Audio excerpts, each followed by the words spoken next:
and we've got quite a lot of news that Let's we can jump in. dive into. Let's do it. Awesome. So first things first, we had so OpenClaw slash Moltbot slash, what was their original name? Cloudbot. Cloudbot, yes. The founder of that, first off, that, this internet phenomenon at this point, it was firstly just, I guess, like, I don't even know how to describe it. It's like how do you describe that, Ben? What Cloudbot was? Yeah.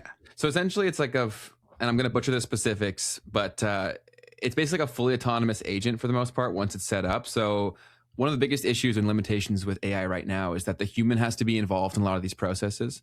And so with Cloudbot, you could essentially give it a task, and because it had the necessary permissions to essentially execute that task by itself on your computer, yes, it would go ahead and do that thing. That's why a lot of people were buying these Mac Minis to set up for the purpose of this, to then they could communicate via, I think it was Telegram or WhatsApp, and tell it what to do, and it would go do it. So that's another part of the conversation that we're going to have is these MacBook Minis. But so the founder of this, because this blew up all over the place, tons of people are downloading this and using this and talking about it. There was even an application built off of all of this, which was called Moltbook, which is like this Reddit for AI. We've talked about it on the show already. Mm-hmm. But OpenClaw founder actually just joined OpenAI, and the open source bot becomes the foundation. Now, the crazy thing about this was that this was obviously originally done with Claude. Okay. But essentially, this guy has kind of jumped ship and gone over to the dark side, if I may, and joined OpenAI. And there's an actual kind of storyline to this, because originally, right, it was called Claudebot, but Claude didn't like that. Okay, so Claude was like, no, you can't call this Claudebot. And so he had to change the name to Moltbot, and then eventually to OpenClaw, what it is now. And so now it's turned out, well, okay, Claude didn't think to try and invite this guy into their ecosystem and make this a part of what they're doing. And instead, now OpenAI has basically swallowed this entire thing up, and it's become a part of the OpenAI ecosystem now. Yeah, I don't love that, to be honest. Because there's already a lot of security concerns with this in general. Like, if you're not very technically skilled and well versed, like, you're subjecting yourself to a lot of security vulnerabilities with this thing. And then, like, do you trust Sam Altman? Personally, I don't know. So I will also say, there's a little weird connection to, like, the media side of this, is that the guy who made this went on Lex Fridman's show, and Lex Fridman basically asked, like, has anyone approached you trying to buy you? And he said that Meta and OpenAI had been trying to basically partner with him. And so I guess this was a negotiation tactic, because if I recall correctly, I believe that he said that Facebook was a lot nicer to him and he's probably going to go with them. So that was probably a negotiation tactic to get more money out of OpenAI. And obviously that was successful. Wow. Very, very interesting there. Very interesting. Yeah, I mean, wow. That's a lesson right there in negotiations for anyone. He read Trump's book, man. Exactly. So a couple of other things, or just really quickly, actually, the tweet that made me understand the storyline here, right? Names the thing Claudebot. Claude asks for a rename, renames to OpenClaw, OpenAI buys it. So that's the first news story. The second news story is that we've had the head of the CFTC actually come out and make a statement this morning. And I will let him say what he had to say. It's about prediction markets. And this is very fascinating. And so I'll just let it play.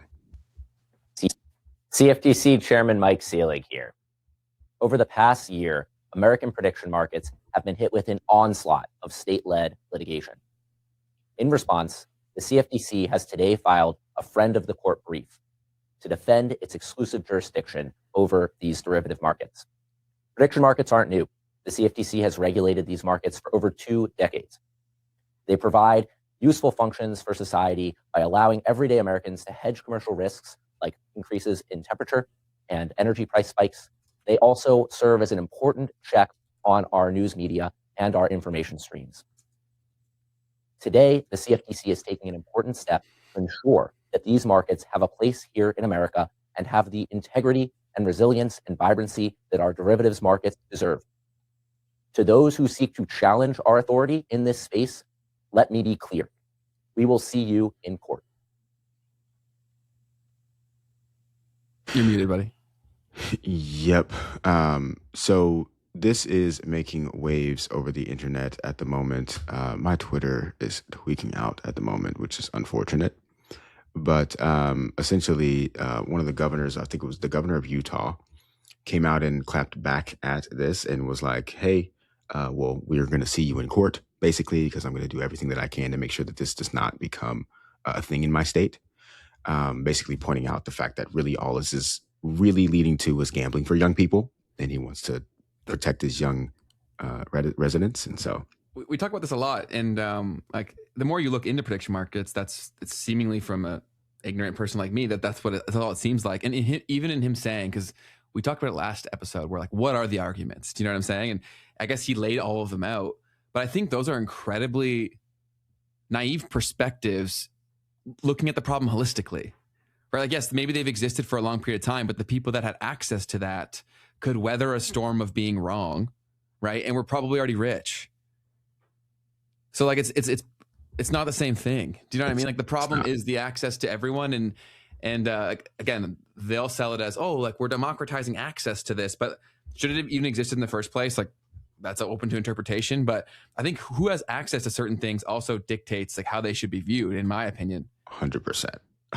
And it's fascinating because, like the CFTC, he's basically only looking at this from a markets perspective, and that's his job, right? He's the head of the CFTC, but to claim full jurisdiction over it is kind of interesting too, because I mean, for instance, the agency to me that makes the most sense that needs to step in here is going to be the FTC, right? The ones who are protecting the consumers, okay? Because that's where the problem lies. It's not about the market mechanics. Yes. You can do that. You know what I mean? We get that that's potentially relevant and helpful. But we're talking about who gets access to these platforms and what are the limits around the money that they're allowed to put into that, or however, you know what I mean? And I'm not like an overly pro-regulation person, but when we see the issue before this even becomes a thing, like I think it's worth, it's thinking about gambling and across every sector has become so much of a free-for-all, and you really don't truly grasp it until you start paying attention to it more, and then you start seeing how it's everywhere. I'm watching the Olympics with my grandparents, and every other ad is a freaking like gambling ad, man.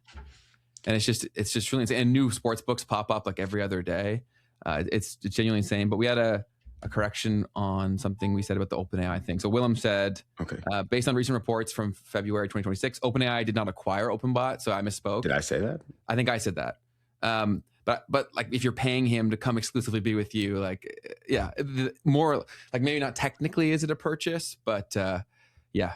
So yeah, I probably misspoke. And we did try to intentionally not use that verbiage, but at the end of the day, this is what everyone's talking about is happening, right? Like this guy is getting paid essentially, I think it was like $1 billion or whatever. It's kind of the number that's kind of floating around. So it's like they basically acquired. From an optics point of view, like we're talking about semantics here. Do you know what I mean? Like, because if people who love this guy, really, what are you paying for? It's this the association with the thing that he did, the movement that he's creating. So yeah, but good distinction. And what else did you have anything else on the prediction market stuff? I could try to pull up that governor's statement now because I think, okay. Sure. So really quickly, actually read up his statement. So Governor Cox of Utah, he said, Mike, I appreciate you attempting this with a straight face, but I don't remember the CFTC having authority over the derivative market of LeBron James rebounds. Yeah, that's a pretty good clapback. These prediction markets you are breathlessly defending are gambling, pure and simple. They are destroying the lives of families and countless Americans, especially young men. They have no place in Utah. Let me be clear. I will use every resource within my disposal as governor of the sovereign state of Utah and under the Constitution of the United States to beat you in court. Bang, bang. So let the wars on this begin. Yeah, one of our very first episodes, like we talked about prediction markets and we even joked about potentially doing it. But then the second you look into it for even a minute, you're like, this is not good. Do you know what I mean? But there's enough money where even the people that are feeling that get shut up pretty quick. Yeah, that's the crazy part is just watching every influencer online just go straight into this stuff. That's a sign of like so much excess money there, dude. Right? Right. Because advertising with big legacy creators is incredibly expensive, people. Like, it's gotten to a point where people understand that like TV is bullshit, and like the best route to a lot of these people is where there's the most trust, and that's typically formed in longer form content or consistent touch points on something like short form. So when you're seeing more and more of these people, they're getting a bag. Yep. And we're talking about the biggest, like some of the biggest influencers in the world of finance. Like Totally. that's a big bill that someone's paying. Huge. And it's so like the nefarious thing for me is how for a while, like if you pointed someone in the direction of say like a brokerage, unless they got involved with like things like leverage, like they could usually make pretty good decisions without knowing too much, right? And there wasn't that many opportunities to fall into a trap, because even to trade with leverage, you still have to kind of figure that thing out, right? Whereas now all these prediction markets, it's so straightforward to a path to gambling. Like there is, and there isn't a good thing to do, right? Like there isn't a thing there that's going to provide long-term alpha for you in your life. Yeah. Versus a brokerage, you can go and buy the S&P 500. In fact, And that's sit. what you should be doing there. You going Yeah. there to do. Yes. That's like the default is to buy the indices and watch them go up and participate in the growth of your country. Totally. Right? Versus there's nothing that you're getting out of going onto these prediction markets. And yet it's one click, one tap away. And it might even be the first option, right? Yeah, I think that a lot of this stuff will age poorly, like on a long enough time horizon. Maybe they can just strong arm it, but I feel like people's lives are getting so destroyed by it all that if the right people are there, like where a lot of people get away with this stuff is that they're typically arguing with people that either aren't as well informed or aren't as combative. Right. So then they say these magical words or associations that are affiliated with this. And then it's like, okay, well, I guess I can't argue that. Right. And Matthew just made such a good point that I'm like totally on board with, because he said he saw LeBron on a DraftKings ad actually. And he said, man needs no money at all. How big must the bag have been? And Ben and I's conversations are about that exactly. It's like, these are All the the people time. who have, you can advertise anything, bro. And you've got Yeah. so much money that you've already made. Like, why? It boggles my mind, like thinking about it, because that's it, right? It's like, well, at one point, like, what is enough? And then also, you can also just advertise good shit, Right. right? But the problem with this is that, I think I shared it with you where there was this stats Twitter page that said like 7% of Americans that gambled last year or something like that were women. Did I say that correctly? Oh, yes. Yes. Okay. And someone who's in the gambling world said, should I explain what's going on here? Right. So essentially, a lot of people are so broke, but you need an identity to sign up for these platforms. So what a lot of guys are doing, and I'm not sure that number is accurate, but I'm sure this is happening a fair amount, where guys are either going to their mom or their sister or their girlfriend and basically saying, can I sign you up for an account so I can get the referral bonus and the sign up bonus? Right. So because a lot of people are broke that are gambling. Exactly. And so, oh man. Okay. Yeah. So world of statistics, U.S. online gambling statistics show that 57% of online gamblers in the U.S. are female. And, that's not true. Men create under their girlfriend's name to get the promotion for new users. Right. So yeah, very, very important point. And then the other point of this that I was just thinking about is like, wait a minute. If these companies, this is basic math, have all of this money to pay these influencers, they must have an incredibly profitable business model. Of course. Yeah.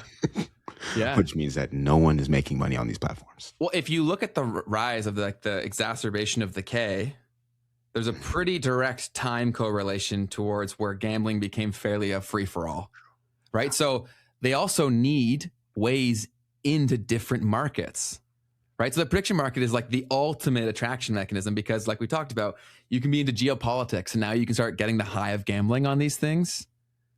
And also, we got to remember here too, guys, is that like I was talking about this last night with my girlfriend, where I was like, a lot of these things are manufactured, right? And so like I've made some predictions on the show that I think some of them will probably come true, but when we blow up, eventually like people will try to make money off of like doing the opposite of what we say. Right? Like that happens all the time. So that's why you should never listen to someone if they've been right a few times in a row. Not only will eventually everyone be wrong, but eventually sometimes people will be like making money off of the fact of like manipulating to make the opposite thing happen. Do you get what I'm saying? Yep. 100%. And a lot of people just don't like think about that. And then they're like either blaming the individual. So there's a lot of stuff there. But yeah, it's super messed up. And celebrity after celebrity is affiliating with the gambling sites. And then now a whole new can of worms is opened up where different kinds of creators can now affiliate with prediction markets because it's not seen as bad. Someone else brought up another trend that happened in the middle of all of this, the promotion of these sites, and it's the NIL deals and like college kids getting able to get paid. Bro. And they're definitely, I mean, I don't blame them. No, all right. They were getting ripped off for a very long time. Yeah. But it obviously wasn't handled well. Yeah. So yeah, you definitely see those kids. I mean, they were probably the most impactful because they're the closest to that young person, right? And at scale, you can reach like the guy who just came out of my neighborhood and is like on TV now, and he's now promoting. You know what I mean? And like, how else do you get there if you're not an athlete? Yeah. So everyone wants to jump, right? And because optically, whether it's on social media or athletics now, that does actually happen. Right. So if there's like if everyone on the screen is jumping there, everyone who's not able to do that feels like an idiot. Right. So they're going to go to the one place where they could do that theoretically, even though mathematically they're almost 0% chance of happening.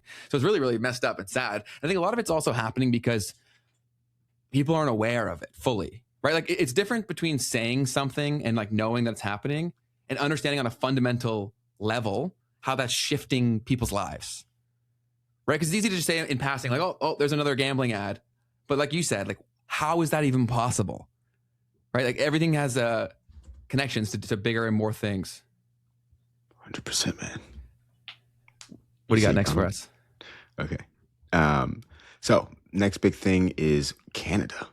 Your country. Canada. Making some big moves. So in general, right, we've talked about the New World Order. That Mark Carney himself. Okay, everybody chill out. He said it. It ain't us. Chill on the Wikipedia thing that's going to pop up under our video. He said that we're moving into a new world order. And as he said that, he was basically signing a deal with China, and they've continued to kind of make some arrangements. So Mark Carney said, we're renewing Canada's relationship with China as part of their new strategic partnership. China is granting visa-free travel for Canadians. Ben? Mm-hmm. Yeah. China? I will not. I probably won't be going, but yeah, it's definitely a move. Yeah, I mean, it's actually something that came up for me in my life, I guess, recently. Just thinking, it's like the past couple of years I've been traveling. It's like you can't even go to China as an American without a visa, which is a very interesting. That there's not many places right in the world that an American can't go, but China's one of them. Mm-hmm. And not we all, Americans for sure, discount how big of a deal it is to be able to just go visa free into countries. Like people can't just come to the U.S. like that. Yeah, it's not normal. Sure. So it's a pretty big deal that he would open that relationship with China. Also, in general, people are pointing out that there's something big going on here. It's almost like this is the man's moment. Amid Trump's tariff tantrums, says Marlene Robertson, the EU and the 12-nation CPTPP, which, by the way, is the Comprehensive and Progressive Agreement for Trans-Pacific Partnerships. I guess this is like a trade deal kind of arrangement.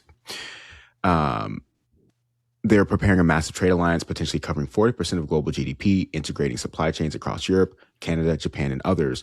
This venture will be led by PM Mark Carney. Mark Carney is stepping up to the plate just like he promised. Now, I don't know that this is news, right? But what I would say is that this is something that we have to keep an eye on, right? As far as like, what is this new world order that they're referring to? This is pretty funny. What's up? Vote Mark Carney. But, just definitely something to keep an eye on here as things continue to shape up with the U.S. and Canada kind of having some issues. Yeah. Well, if things are real, which I don't think they are, I think all of this is like theater, to be honest, like across the board. Like we act like, oh, this and this. I think it's all coordinated but whatever. Like let's play the game of this. This is real. of course he has to do this, right? Because you're in a position where your closest proximity is the States. You have no other leverage. Like, you've got to do something like this to create a form of leverage, right? So I get why they're doing it. The Canadian economy is also not in the best state, and I'm sure that's the same for everyone else who's involved with this. And so I'm sure that it's a fairly like obvious thing to try to do. He also talked about it at Davos, right? About how it's changing and how the medium powers need to come together. You got to think that Trump will hit him with 1,000,000% tariffs here pretty shortly. That's exactly what everyone's been saying. Yeah, they said 100% tariffs loading, basically. Yeah. And we're so reliant with you guys, bro. Like, our economy, but you can't be like, geography and logistics are undefeated. If we're talking about like global trade, okay, yes, cool. I can make a deal with somebody in Europe. If the part that I need takes 2 weeks to get here now, like, is that really solving the problem? Good point. Yep. And then I saw some news and some headlines around the U.S. and Iran at least holding talks and getting closer to having some sort of an agreement around the clash that's happening over there. Okay. Now, I'm also recognizing that I might have to double check my sources on the news that I had to share about that. Okay. So I won't necessarily go any further. Okay, so Iran's foreign minister this morning said we've reached an understanding on main principles with the United States. So I'll just pull up what I'm looking at now. It's just Financial Juice, which is one of my favorites to kind of get the real-time stuff for anybody who wants to know that. We've reached an understanding on main principles with the U.S., and that's, at the end of the day, that's all we got. So nothing major there. This has been an interesting couple of years regarding that, I guess, year and a month of like, we've reached a deal. And it's like, okay. What does this mean? Like, what does that mean? We've reached some sort of an agreement with, that's one thing that we love about like blockchain and stuff. It's like, okay, well, if there's been a deal reached, publish it on chain so that everyone can go and see it, essentially, is what I'm saying. Like, and it's done. Yeah. But until that's the case, then none of that really means absolutely anything. No, this stuff happens so much now that even crypto. Remember when we used to care about these kind of things and used to move the price? Right. And that's something that we're seeing now is nothing is moving. Man, like the news stories that we get, both good and bad, over the last 2 or so years, like back, like even a few cycles ago, would have like radically moved the charts. Facts. And you're breaking up a little bit. I don't know if you guys are experiencing that as well. I'm getting some robot voice from you. Oh, my bad. Is it better now? It's not. It's actually still lagging around. I guess people also were asking about X money, which we talked about a little bit in the last episode. But that's awesome. We reached an agreement on when an agreement should be reached by. Exactly. That's definitely the vibes. I'm gonna pull up the next story that I saw. Do it up. And see what can go on with you over there, man. But so just from Watcher Guru, okay, once again, I haven't fully looked into this. Meta patents AI that continues posting and messaging from deceased users' accounts by replicating past online behavior. And I thought no better person to ask about their thoughts on that than Ben Levitt himself. So patents. So can you repeat what they're doing? Yeah. So, and you're still robot voicing on Everyone's me. saying I'm good, so I think it might be your internet. Oh, okay, cool. So, what I'm seeing is basically they're saying that once someone they have I don't know how you would patent this, to be fair, but they have some sort of a patent that will allow them to continue to post on someone's behalf even after they're gone. Yeah, that's crazy. There's so many angles where you could take that, right? Because Ray Kurzweil, anybody who follows this whole futurist movement, Ray Kurzweil is one of the biggest names. A lot of people call him like the godfather of like AI. He's the guy who coined the term the singularity, which is the term for when we reach a rate of technological change that is so rapid, you can't really pay attention. It's like so fast, right? He basically said it that there would be Nobel level advancement, Nobel Prize winning advancements like every single day kind of thing. So you can't even really follow the rate of change. And one of his biggest things for why he wants to do this is essentially to bring his dad back to life, from my understanding. And so if you start like doing this, that also like, that opens a can of worms, I think, too, in terms of like, what does this mean for things too, right? So yeah, I personally don't love it from the sound of it, but I'm sure there's a lot of things I'm not considering.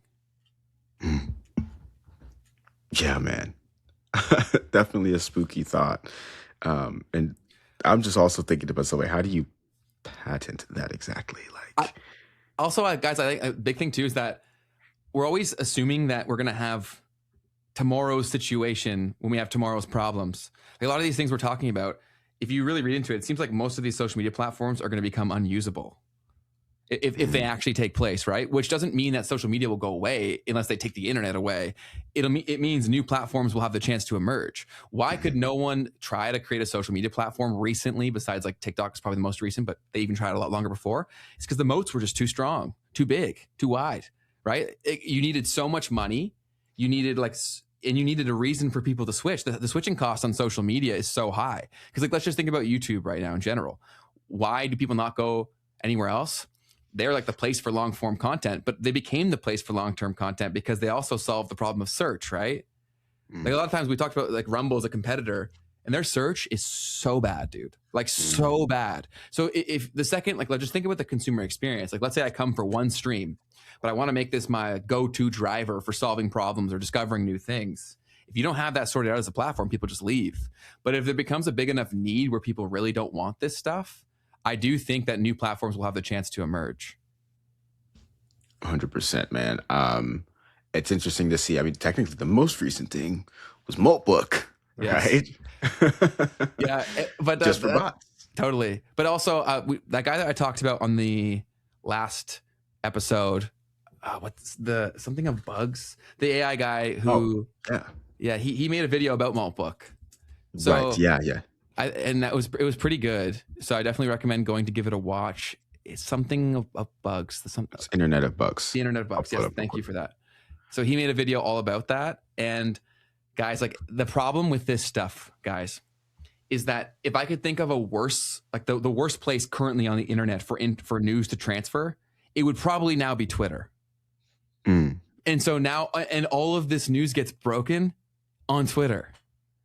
Or like the example that I shared to you is that this is all, a lot of this is coordinated, and who has more money than the AI companies to coordinate a narrative? Maybe the gambling companies, right? But like who else, right? And because I sent it to you, and I can sniff this stuff. So like, I want to do a full episode on social media literacy, because when you start spotting it, you see the scams everywhere. Like for example, when the Ray Dalio thing he posted that on Twitter, and he clearly, his company, it's probably not even him, but a company had clearly paid for a bunch of other large accounts to distribute his piece that he wrote on Twitter, because the copy supporting it was almost identical. Right? So clearly these guys were given a script, and it makes it seem like, oh, like this person just loves this piece of content, when really they very likely got paid and they're not disclosing that. Wow. That would make sense, because it was very, very just like bland too. The same shit. And so, and this is one of our things that we'll talk about. So let me go ahead and go into it. So Ray Dalio, he launched an article on Twitter called "It's Official, the World Order Has Broken Down." I didn't read the full thing. I'm not going to lie to you guys. Okay, so this leads into another meme. But what I did was I took this and I put it into ChatGPT and asked it what it said. And it told me basically about honestly, it's a big repeating of the things that he's been talking about. The same things over and over and over, yes. And so people are kind of roasting the concept. And this guy did another funny video. He's getting a lot of love from us, and he does it every day. He almost comes with a funny video every single day. So I think he deserves some credit. Oh my God. Did it again. I mean, guys, this guy doesn't write very often, but when he does, you pay attention. Inject this into your veins, guys. Consume every piece of this content like it's the last meal you're ever going to eat, because this dissects exactly what's going on in the world order and why it's broken. Even though Ray Dalio has been calling for the end of the world every 6 months for the last 30 years, he really did it this time, guys. And if you don't read this, you're absolutely screwed. Guys, he drops so much value in this. This is so fire. If you read one thing, make sure you read this, because it will change your life. Bro, he's great, because like he says the shit that I would want to say, but I wouldn't be like as expressive as that. Right. So yeah, he's very funny. He's great for comedic relief, and that, as someone who lives and breathes on Twitter, like he can pick that up too. His name's Clemente, I think is how it's pronounced. Yeah, he's funny, and that's that's the whole thing, right? Is that you can spot these things, and then when you start seeing them, you don't fall for them the same way. Like, because I started marketing on social media and the internet really young, I realized really young, the entire internet is horseshit. And I mean that across the board. Like, even because you always got to understand like the incentives of the people giving you the thing that you want. It's like I was talking about this with my girlfriend last night too, where I was like, if I were to actually truly build this social media platform that I hope to build, like I can't make money from it. It's got to be open sourced. Because the second that you have incentive structures there where there's someone to put pressure on, it'll inevitably will happen. Right? So just think about Google, right? Google started off as this free, amazing service. Obviously, it's probably connected with the US government, but whatever. They solved the problem of search. But when there's gamification of figuring out the distribution of search, all the top rankings were fully bullshit, because it was just people who could either figure it out and gamify it or pay someone who understood. Right? And that trickled into everything else. And so it's not always necessarily nefarious, but it's not a true indication of it being the best because it was ranked the highest. And if people don't understand the inner workings of how these platforms work, you would think it is. Right? Like, for one example that I have personally is that, so I run one of my apps called Follow Buddy. It's the only safe app to find who unfollowed you on Instagram. And in the process of doing that, we reached out to all of the existing articles that are literally like promoting scams that get people banned off of Instagram. And we reached out to one lady who was seen as an expert because she was the top ranking article. She was promoting 5 scams and didn't even know, but she wrote for a big publication. Wow. So how crazy is that? Like, you really have to be very literate to use social media and not get screwed, and the internet. 100%, man. Very fascinating take there. I wanted to pull up a quick meme about the Ray Dalio's piece as well.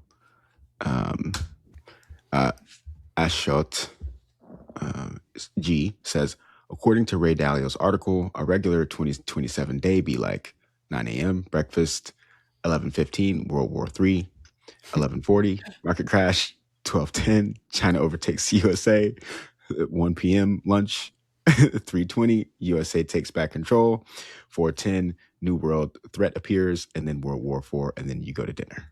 So I thought that was pretty good. That's also why, guys, like, take back your emotional state, right? Really safeguard what you give your time and attention to. Be a creator. Like, as much as obviously we love hanging out with you and we want you consuming our stuff, apply the things that you're learning, right? Because when you actually have your own passion that you're putting your time and energy towards, you care less about the noise, and you also can kind of see that it is noise, right? So find counterweights, because they don't typically exist on the internet.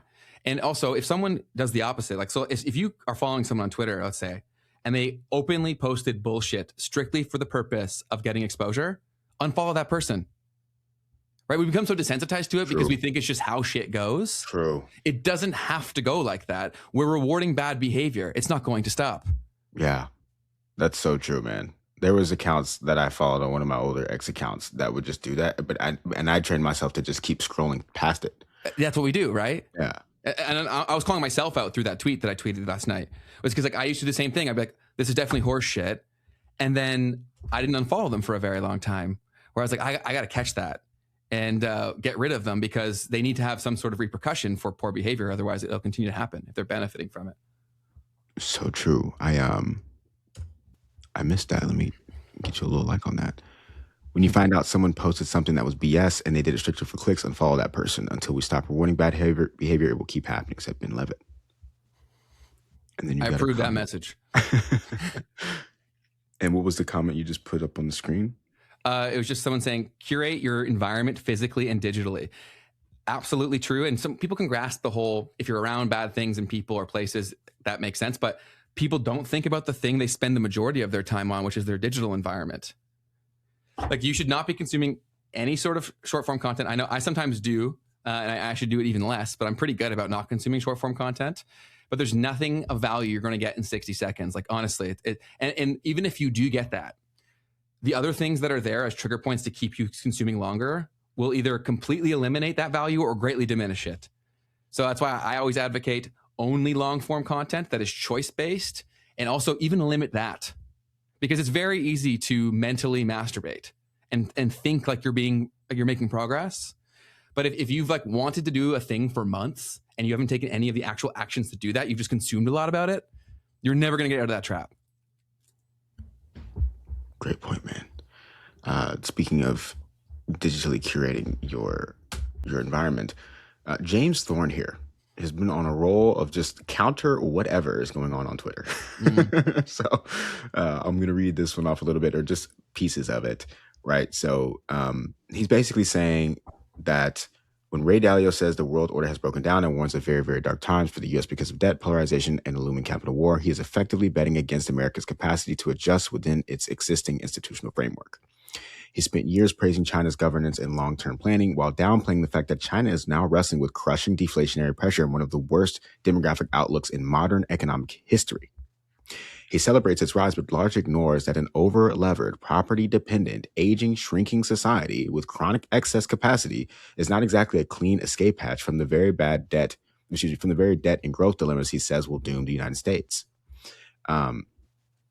So look at how he expresses that view in markets. He calls gold the safest money, says it is certainly safer than the dollar, and urges investors to put roughly 10 to 15% of their portfolio into it, because today looks like the 1970s, and debt-heavy, credit-dependent assets are destined for trouble. In other words, he is not a neutral diagnostician of American decline. He is a highly public example of the broader pattern I'm describing.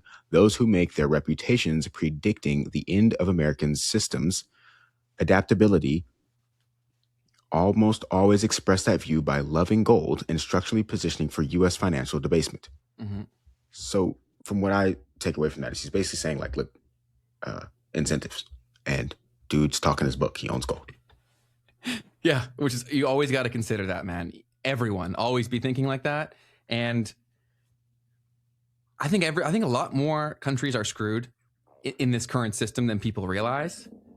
And so everyone's always like, oh, America's screwed. But it's like, yeah, but they're not the only one. Do you know what I mean? Yeah. They may be the one creating the media and the headlines that we all watch, especially if you're in the West. But I don't think many people are in a very rosy situation, because there's like people, let's say China in particular, people always zoom in on like their tech. It's like, that's one part of a country or a region, right? Yes, they might be crushing it there, but what about the human side of all these things, right? There's so many more things to consider. So yeah, I think that's totally fair. You should totally be questioning anything he's saying and everyone else. Awesome. Yeah, I'll probably bring up another one of this guy's tweets at some point, because he's got some really counter trend takes. It's almost like his whole thing is just like, whatever y'all are talking about is BS. I think we should always do that with pretty well everything, right? Because you always got to play devil's advocate with yourself. I try to train myself to do that. So, I have a really good idea. Why is it the dumbest idea I've ever had? Right? And then you typically find where you would fall before you actually fall, which is a very good practice. JMK said, define short form content. And then Matthew helped us out there. When I'm saying short form content, I'm referring to short form video content. Twitter could potentially fall into that as well if your consumption patterns are there. But I do think the buffer of having to read makes it far less bad, because you're at least aware of it more consistently. But again, I just said my own bad consumption patterns for a long time is that I would just scroll past bullshit instead of unfollowing bullshit. So we should always be auditing these things to improve how you're doing it. Very, very good point there. And then, okay, I've got a clip for you guys.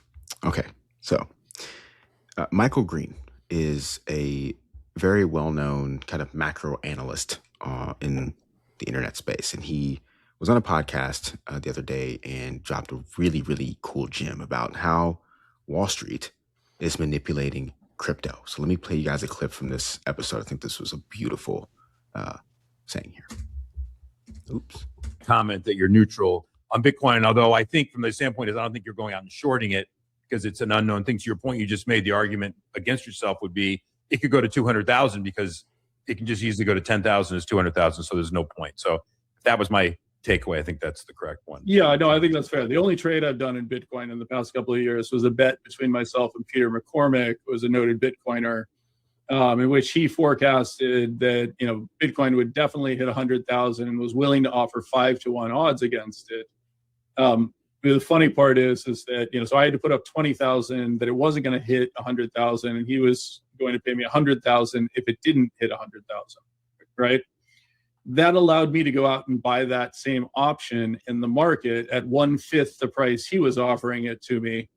And so it actually ended up being an extraordinarily profitable trade for me, which, Bitcoiners, of course, didn't understand. Peter, when I tried to renew the bet with him on $1 million, I was like, dude, how much money did you make off this bet? And he was extremely disappointed that I didn't lose money. I made money on the bet. That took the joy out of it for him. But that's like, Danny, this. That's what Wall Street is, right? Our objective is to make money no matter what. And if you give us the terms and you express a strong enough belief in anything, we will fleece you. I have a one. That ad turned on right as I was done. So perfect. Fascinating. And plays into kind of understanding guys like odds and the way that these odds are expressed in markets through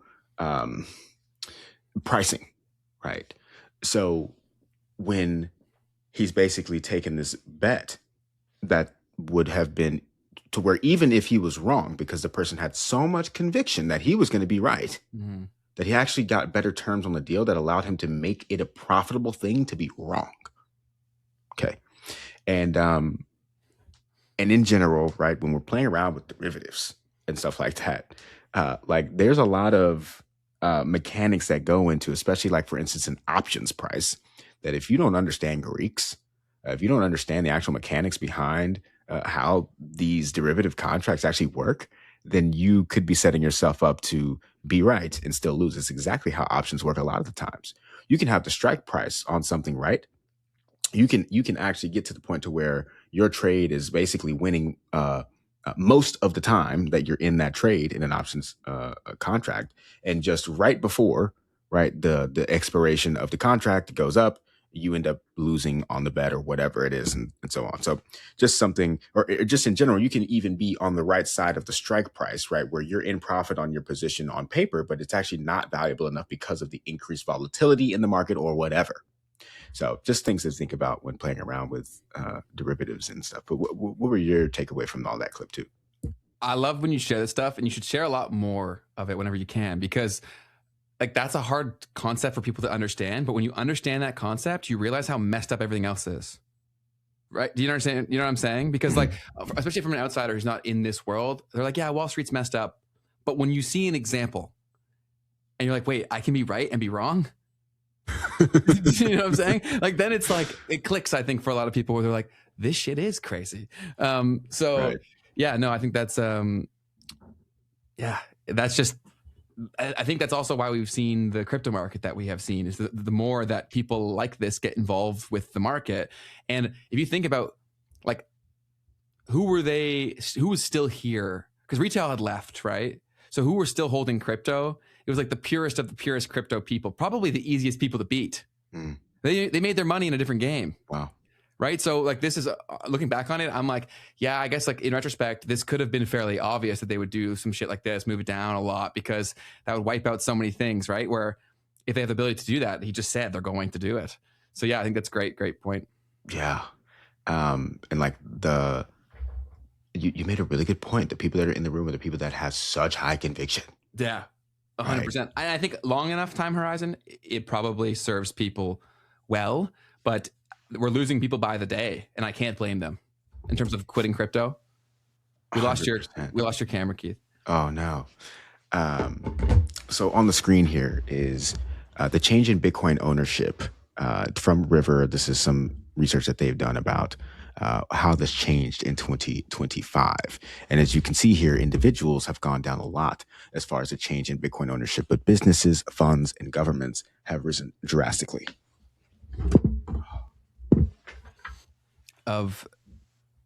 Change in Bitcoin ownership. Got it.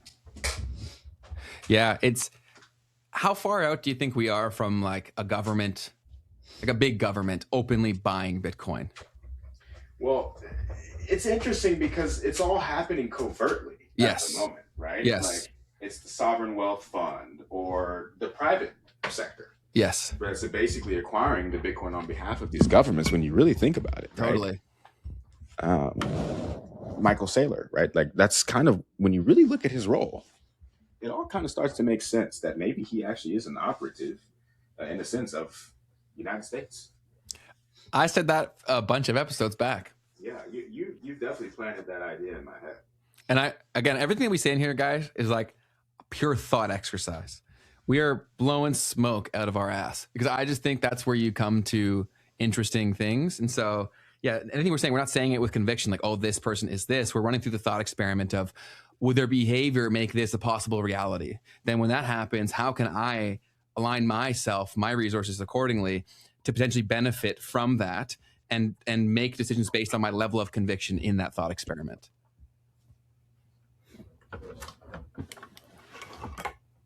Am I here? You are here. Okay. You can hear me and you can see me. Yes, sir.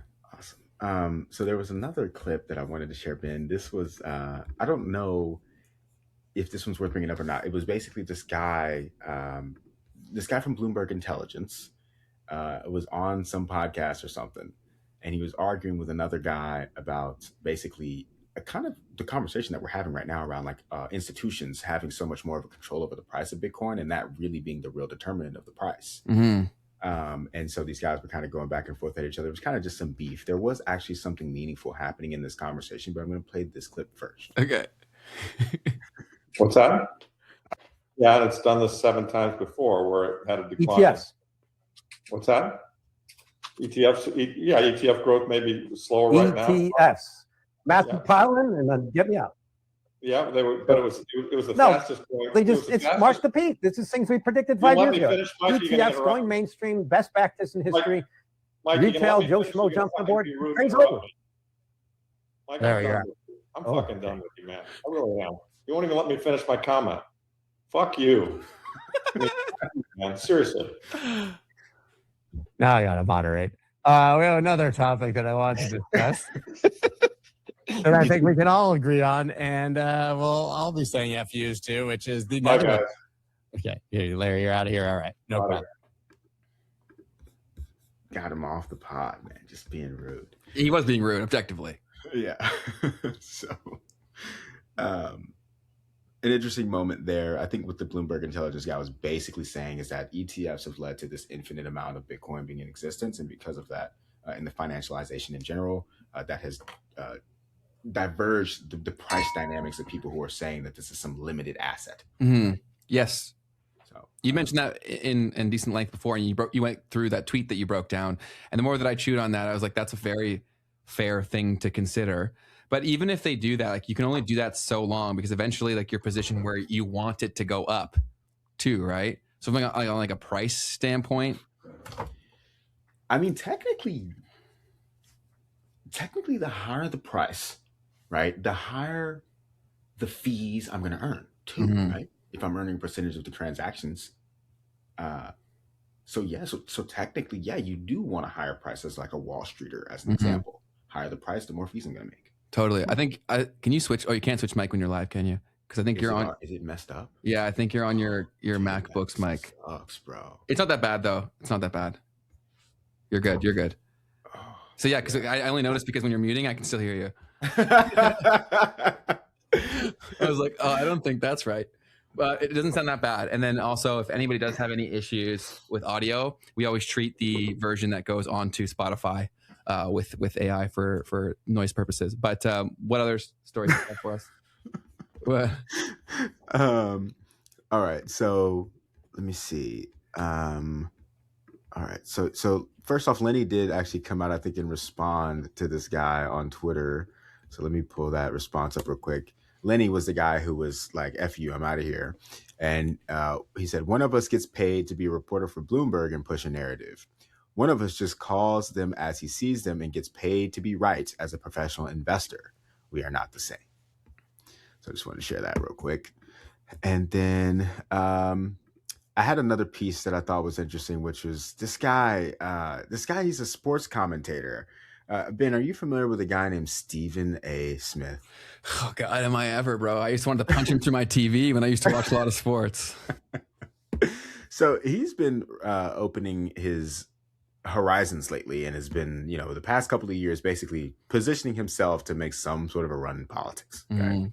So I wanted to point out that he made this interesting statement over the weekend or whatever. Let me play it. Clip. Make no mistake about it.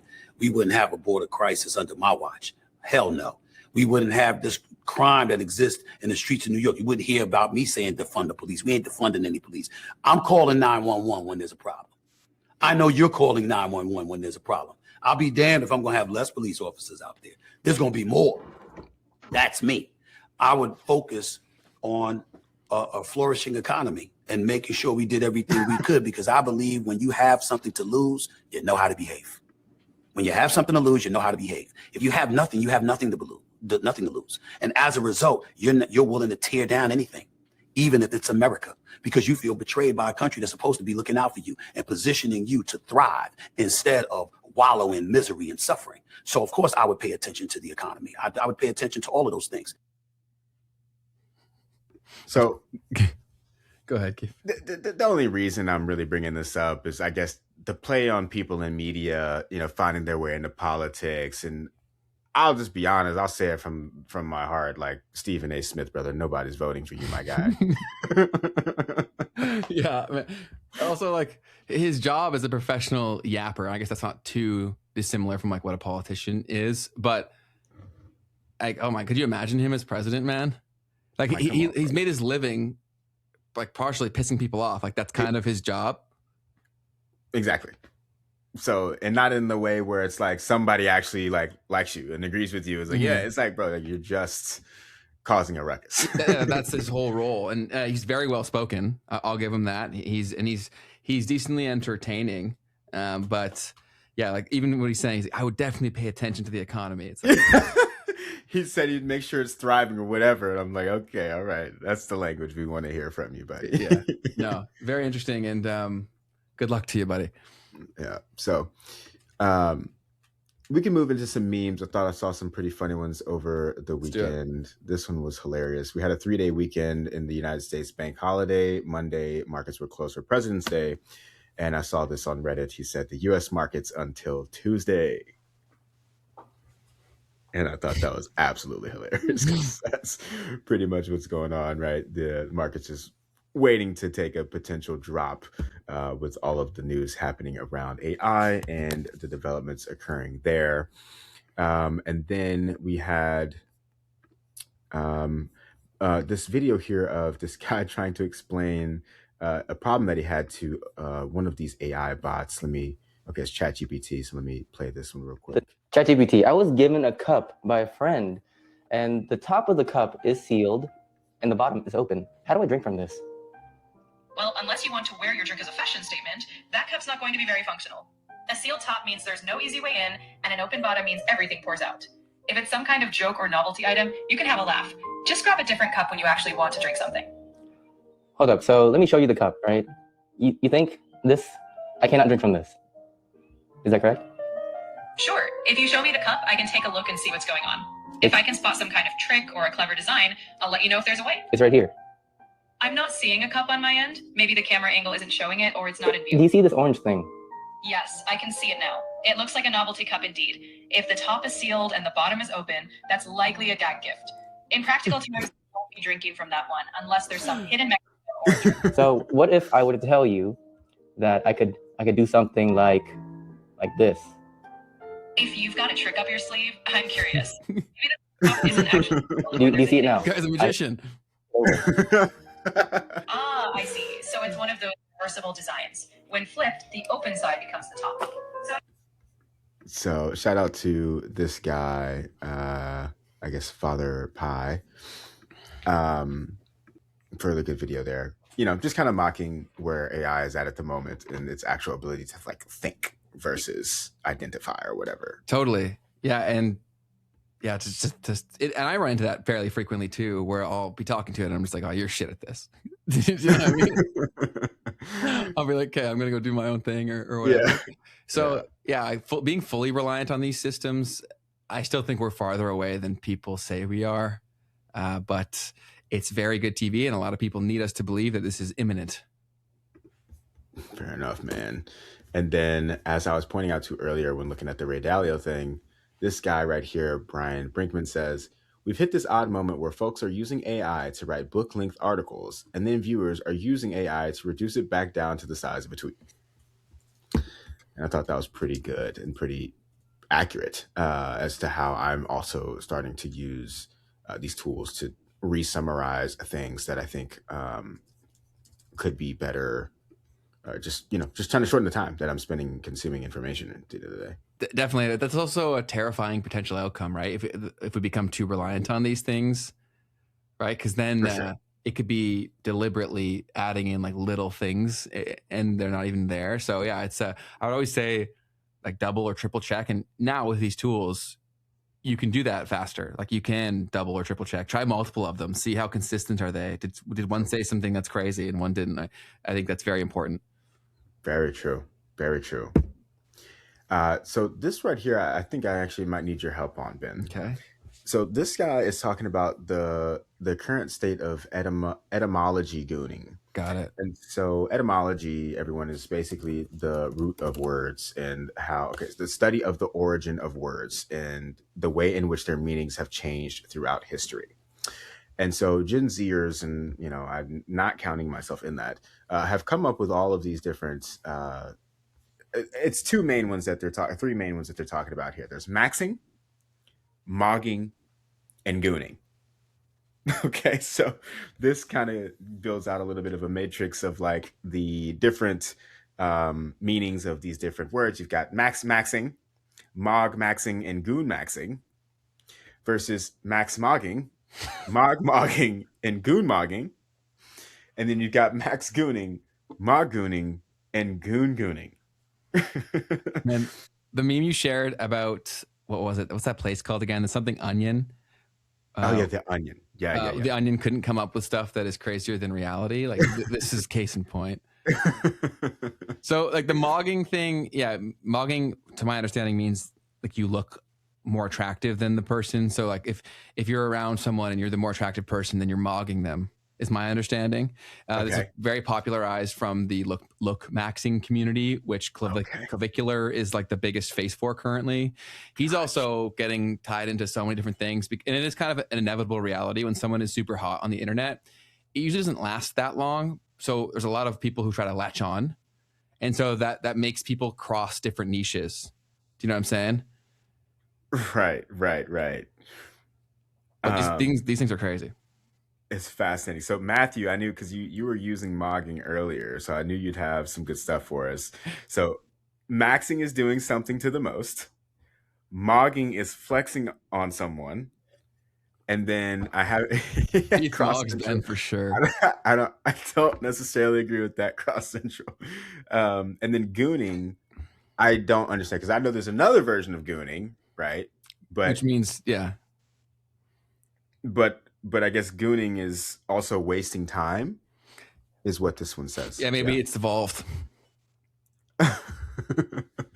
I guess see, that's an etymological thing right there, right? Because that is wasting time, right? Gooning. So that's like how words evolve. I have a really cool book that I read on this last year. It's called like Etymologicon.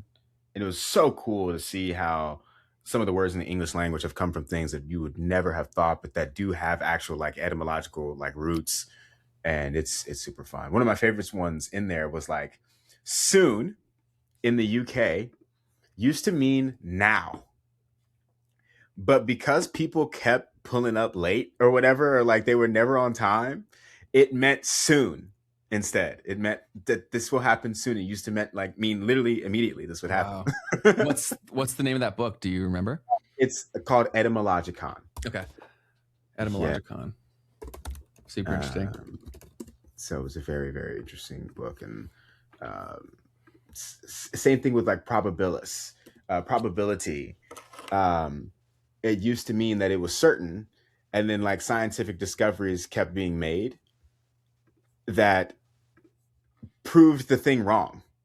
And so probabilist and the word probability has become to mean probable versus it used to mean like it was for sure what it was. Yeah. So anyways, and when it comes to etymology and any of these types of like sciences looking back, there's always debates around like what the truth is. So to be fair, that's there. So moving on, we have, okay, I thought this was something you'd have an interesting take on, Ben, about the platforms to use right now. This guy said, Rushi Crypto said, maturing is realizing X and YouTube are the only apps that actually improve your life. YouTube makes you smarter. X connects you with the people ahead of you. Everything else just eats your time. What do you think of that, Ben? I think that's true to a degree. I think that's also a potential trap, right? Because YouTube used the right way makes you smarter. X used the right way connects you with people ahead of you, right? But it's also very easy to fall into the same sort of habits that make doom scrolling bad on a short form platform. So I think this is directionally correct, but additional nuance definitely should be attached to it, because you could just as easily go on YouTube and spend your entire day watching educational content that you do nothing with, right? Which if you're just looking, like let's say you're someone who's retired and you're just looking to learn, like that's what my grandpa did. The second he got the internet, he just like learned everything. So that's fantastic, right? But it all depends on what are you optimizing towards. Love it, man. Super, super true. Yeah, I mean, yeah, those are the only platforms that I actually spend extensive time on. It's so wild how Instagram used to be a place to connect, right? At least that's how I still try to use it. It's like I'll look at people that actually care about stories, and that's only when I'm logging in so that I can post, to be clear. Yeah, and that's how you should use it, right? Because these platforms have been designed by people who they were obsessed, and there's so much at stake to getting people to spend as much time on there as possible by any means necessary. So the people who are creating these platforms, they weren't concerned about you or I. They were concerned about bottom line and their bonuses. And the smartest people in the world were attracted there because they could spend the most money on talent. So yeah, right. We bring up these themes like on a recurring basis because they're shaping reality for people. Yeah. All right. I realize we are deep into time right now. Logan Paul just sold a Pokemon card for $16.5 million. He bought this Pikachu for $5.3 million in 2022. He then fractionalized 51% of this on a platform called Liquid, and then Liquid went under, and he bought those shares back for $250,000, which were worth $2.6 million apparently. And then he just auctioned this card off for $16.5 million, which is the most expensive trading card ever sold. How much did the fractionalized owners on Liquid get? He said 0. So I don't know too much about the story, Ben. Have you seen a whole lot about this or any insights? Yeah, I know a decent amount of it, but I don't want to misspeak and get in trouble by him. Like he's been on a blocking spree, and then also like from my understanding, a legal spree. But basically, and he's opened up a new platform that basically does the same shit as fractionalizing. Yeah. Okay. Gotcha. Yeah. So there's a new platform where you can support them. Hopefully they've ironed out the kinks there, and not condoning, not suggesting you use that platform whatsoever, but that does exist now. Yeah. So I typically, anything he's touching, I don't want to be touching pretty much. So yeah, I think there's maybe a top signal for Pokemon cards, at least short term. Fair enough. There was one other piece of the story around someone basically placed a bet on Polymarket at several price points and made around $300,000. I haven't fully looked at the story, right? I'm just hearing this. He said clearly this person had a sharp sense of the car's potential value. It's possible they were part of Logan Paul's team or maybe even the buyer themselves using insider knowledge to cash in on this auction hype. Yeah, that's the craziness where that becomes possible across so many different things that people aren't privy to. So yeah, that's definitely crazy. The guy spending that much money on it is insane, but obviously it's for the optics of it all. Apparently he's trying to promote a treasure hunt where he's trying to collect the most valuable collectibles for our generation type thing. So he Very bought it interesting. for exposure to that. But at this point in the game, like I don't know how many actual fans Logan has. He's got a lot of followers. How many fans does he have? It's an interesting Yeah, thought. they're definitely good marketers. Like him and his brother are obviously fantastic marketers. But when you market like they do, I do think there's like, well, with any fame, there's a lifespan to it. But I think when you are always doing like shock marketing, that can only diminish with effectiveness over time, right? Do you know what I'm saying? Because you're desensitizing your audience to what made you successful every time you do it. Fair. Last little meme-ish type of thing here is there are generally two types of LLM users, says Mark Cuban. Those that use it to learn everything, and those that use it so that they don't have to learn anything. I thought that was an interesting take. That's a solid perspective, I think. I think it's a very interesting take because I'm definitely still in the camp of using it to learn, but there could be ways. I mean, there's a lot of ways that you can use it to actually do things, right? Yeah, and I think that's so powerful for that. When I used to give the advice of Google it, now you can actually get custom education through an LLM and always double check what. So, don't followers equate to fans in this realm? I think the difference comes from what I would consider a fan is like, would someone buy what you're selling? Right. And so, yes, if you have enough people, of course, you're going to get some. But I would imagine like his conversion rate is pretty horrendous at this point of like how many of those people are actually lining up to buy the things that he's selling. That's more what I meant. Hopefully that makes some sense. I have a question from JN. I have a question for people who collect cards, toys, comic books. Why do you collect and what are you going to do with it in 10, 20, 30 years? Are you planning to sell for a profit? That's the point where we're at, especially with Pokemon, is that so many people with so much money have entered the chat where it's like, who's going to buy this from you now? Like that card that he sold for that much money, like who could you possibly sell to that would pay more for that? I do think that, I don't think collectibles are going away by any stretch of the imagination, but there's always these boom and bust cycles where things get too hot. And it seems like Pokemon is at a point where it's alienating actual collectors that aren't super, super rich. And that usually means that it's speculators purely chasing. They don't love it, which usually eventually leads to a drop down. What else you got? We want to wrap up here? The only other thing would be to go through some of the comments from the last episode. And sure, we can try to do that quick. We can very quickly do that. I don't think there was too much. I think there was something, Ben, that you pointed out about someone saying something about the pudgy penguins. I didn't see the comment. So our buddy who's an NFT guy, where is he? He basically, right there, Tone. Bored Ape Yacht Club, hands down, made the playbook for NFTs. Everything Pengu did, apes did first. The coin, the mutants, the blockchain, all of it. Very true. Yeah. And I should have said it like that. That's very true. They did it first. They were just unfortunate with the timing because a lot more of, not even a lot more, but some more has had success for Pudgy longer term. And these things can also change. Like everything that Bored Ape has done could may eventually come back in a very big way. And I do think they'll experience some resurgence, but very fair point there. Cool. And then I saw one from Dan Carney, and this kind of hit for me because I realized Dan Carney said, love the long content episode, even when it takes me days to finish. Thank you.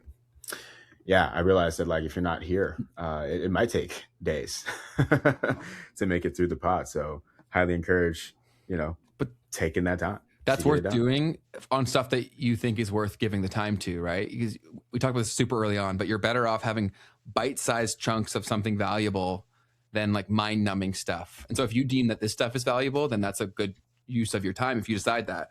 But whatever it is, you should be very conscious of that. That is something we talked about very early on. You talked about that. You're like, you're at work and you can only get little pieces and just... For a lot of people, that's actually a better way to learn.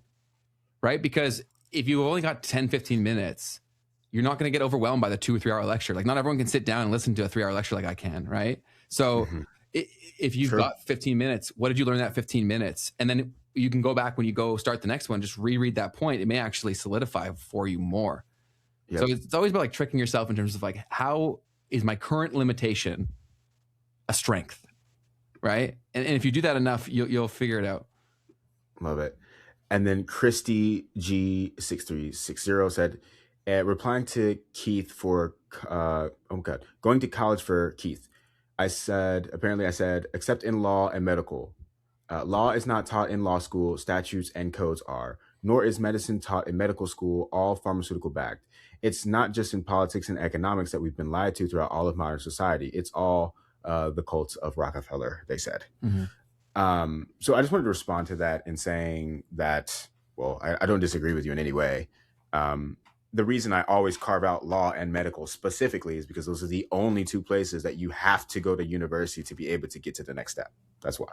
Great distinction. No, that's awesome. I'm seeing some really good stuff in the chat that I don't want to get too long.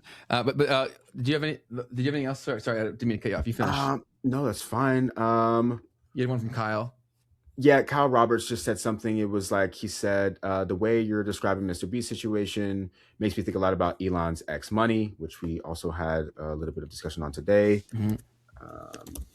But I didn't have anything in particular, I guess, that I really wanted to say about it. I just noted it and wanted to make sure definitely interesting thought experiment. And who was it? I think someone in our chat, was it John who said it, where they're like, Mr. Beast is essentially the current day Elon for kids, which was a great perspective.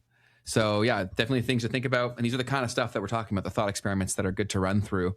And then one other comment was someone said, does Ben ever pay attention? And I'm always paying attention. I can do decently well multiple things at once. So you'll notice, like, even when I'm checking the chat, I'm making sure the text's all working. I'm wearing multiple hats. I'm still listening to everything that Keith is saying. In fact, I'm trying to get the best response or the next direction that I can in hopes that we can facilitate the best conversation for you guys. So yes, I am paying attention. Yeah. It's pretty evident, I think, when Ben is actually responding meaningfully in the conversation, but he's doing a lot to keep up with the chat and everything as well. Yeah, 100%. So before we wrap up in the chat, I'm seeing some great back and forth on collectibles, right? And yes, our generation, probably not even as much yours, Keith, but definitely mine and older, love Pokemon so much. But I don't think they're captivating the youth as much as we did, because like there wasn't as much saturation for like options for things to do, right? So when we have our nostalgia for Pokemon, yes, it's the Pokemon, but it's the fact that all of our friends loved Pokemon too.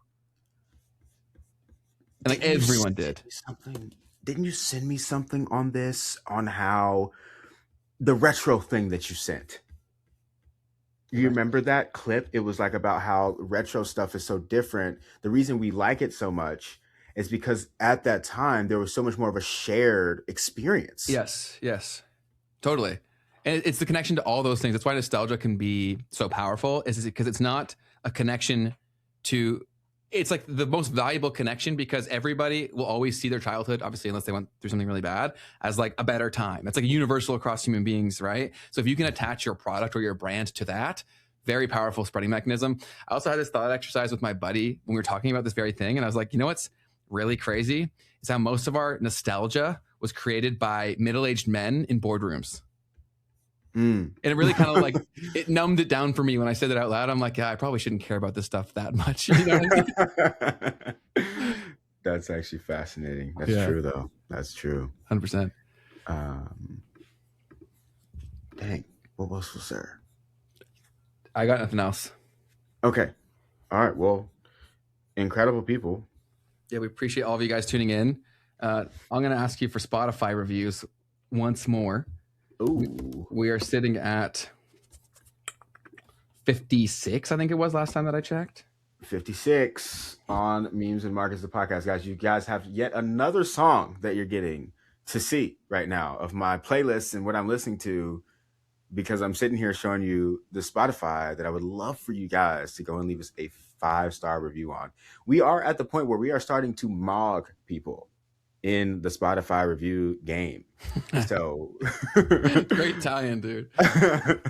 So if you will please continue to allow us to mog Max in particular by giving us some reviews on Spotify, that'd be awesome.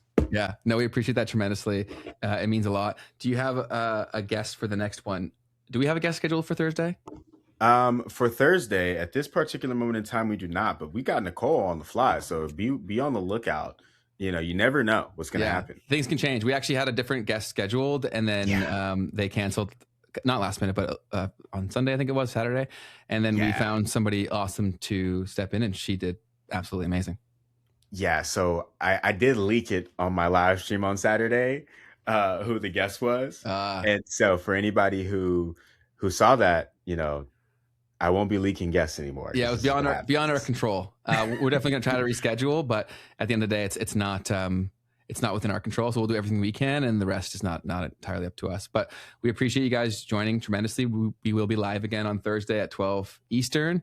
Anything else from you, Keith? Nothing else from me. Super appreciative for you guys being here. Have the best day of your life today. Yes. Go have an awesome day, guys. And we will see all of you guys Thursday, and looking forward to it. Cheers, guys. Bye-bye. Bye.